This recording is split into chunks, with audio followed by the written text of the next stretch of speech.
Researchers in Japan have developed the first wearable devices to precisely monitor jaundice, a yellowing of the skin caused by elevated bilirubin levels in the blood that can cause severe medical conditions in newborns.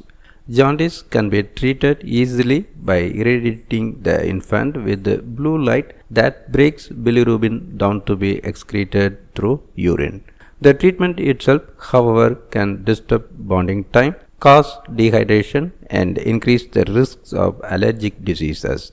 Neonatal jaundice is one of the leading causes of death and brain damage in infants in low and middle income countries.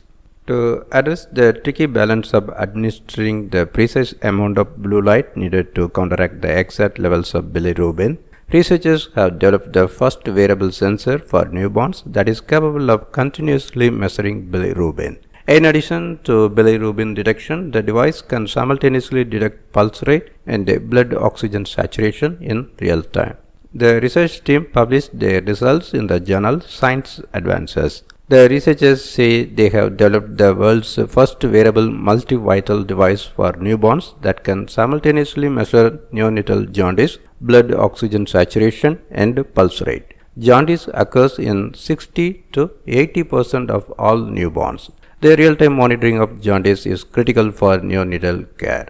Continuous measurements of bilirubin levels may contribute to the improvement of quality of phototherapy and patient outcome. Currently, medical professionals use handheld bilirubinometers to measure bilirubin levels, but there is not a device that can simultaneously measure jaundice and vitals in real time.